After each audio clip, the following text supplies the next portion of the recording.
per haver vingut. Feliç 9 d'octubre, feliç dia de Sant Donís, encara que en Alcoi no se celebra massa, però igual estaria bé que fareu la mocadora als vostres enamorats. Jo la tinc preparada, perquè la meva dona és de València i això és quasi inevitable si no s'emboneguen. Bueno, només això, donar-vos les gràcies. Ara Paco Blai mos llegirà el manifest que hem preparat per al dia d'avui.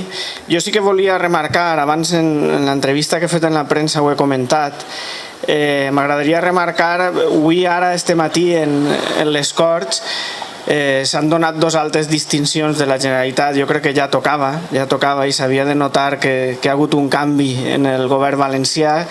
S'ha donat la distinció a Raimon, que sabeu que durant molt de temps per les institucions valencianes ha estat ningunejat, i s'ha donat la distinció a les víctimes del metro, que jo crec que encara és més greu, no? A partir d'ahir, a mi n'hi ha una cosa que ha passat esta setmana també que m'ha emocionat molt, i ha sigut un acte senzillet però que ha tingut prou ressò, que és el que s'ha fet en Alacant. Alacant sabeu que per a nosaltres és terra hostil, o ha sigut durant molts anys terra hostil, i per fi, després de quasi 40 anys, s'ha fet l'homenatge que li tocava a Miquel Grau.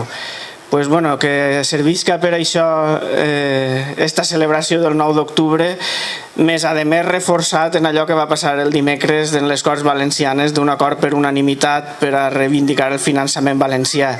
Jo crec que són fets que marquen un poc el canvi o el punt d'inflexió i confiem que això seguisca en esta línia. Ja sense més, que Paco mos llisga el manifest. Signat des de la Comissió 9 d'octubre, que s'ha organitzat a nivell de país, en el que està en Acció Cultural del País Valencià, Carre Volta, recordeu, Carre Volta, els 3 sindicats, Comissions UGT i la Intersindical, Compromís, Els Verds, Esquerra Republicana, Esquerra Unida, Federació Escola Valenciana, Partit Socialista d'Alliberament Nacional, encara existeix el PSAN, Podem, Societat Coral El Micalet i Solidaritat i Independència. Sobre este text bàsic ens hem permès introduir alguna coseta, el col·lectiu d'Alcoi, que no la notareu, però que l'hem posada. Per tant, este és el nostre manifest d'avui, que assumim aquell amb les cosetes que hem afegit, que tampoc són massa, són coses d'estil, algun adjectiu i poc més. 9 d'octubre, nou finançament, nou país. El canvi social i polític té 2 objectius immediats a assolir: consolidar i aprofundir més poder polític pels valencians davant les amenaces de la recentralització i assolir més poder econòmic per als valencians, fent possible una via que implique un estat valencià del benestar. Després de 2 dècades de govern de la dreta al País Valencià, el passat 24 de maig el canvi polític es produïa a les institucions valencianes, obrint-se un nou cicle amb nous reptes al davant, i cal molt de treball perquè el canvi sigui efectiu i real al País Valencià. Tots fem falta. La situació al nostre país és la d'un territori que aporta a l'estat espanyol més recursos dels que rep. No podem acceptar que aquesta situació d'espoli colonial continua en el temps. El País Valencià ja s'ha empobrit i degradat prou en els darrers 20 anys. Cal tallar aquesta línia evolutiva negativa per a la dignitat i la qualitat de vida dels valencians i de les valencianes. Cal, per tant, un canvi de l'actual sistema pel qual el País Valencià aporta recursos a l'Estat malgrat tindre una renda inferior a la mitjana estatal. Ja no som un país ric, si és que alguna vegada ho hem sigut. Més ahir ha estat el contrari, som un país arruïnat. Per això cal generar un ampli moviment en la societat valenciana per tal de poder exigir a Madrid un canvi en el finançament i, en cas que les nostres demandes no siguin escoltades, bastir alternatives que no depenguen de la decisió del govern central i que vagin encaminades a la construcció d'una sobirania fiscal, d'un finançament propi. Acudir als tribunals, tenir estat propi, el que calga per tal de salvar la dignitat i la vida dels nostres fills i nets. Lo dels nets va per mi, clar. Una altra de les mancances és el dels mitjans de comunicació.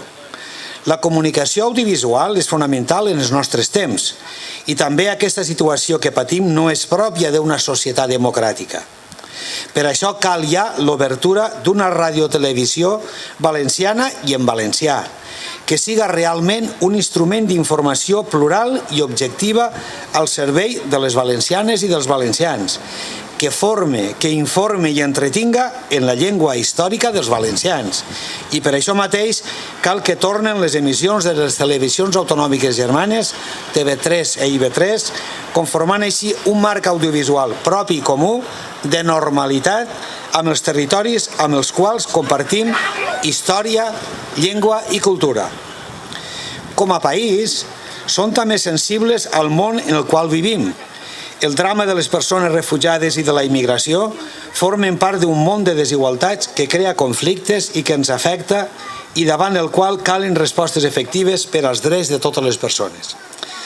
En aquest sentit, ens manifestem en contra de com s'ha gestat el Tractat Transatlàntic de Comerç i Inversions, un veritable atac als drets socials i de ciutadania i un atac també a gran part del teixit productiu i a l'activitat dels nostres empresaris.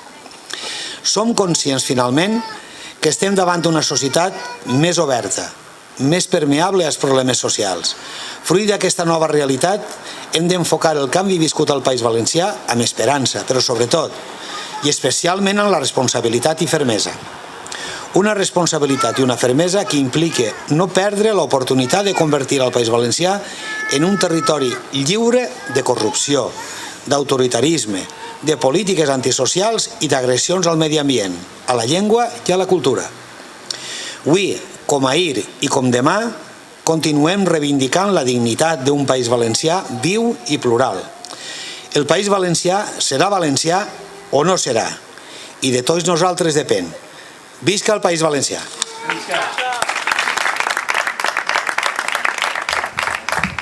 Tindrem ara una interpretació especial.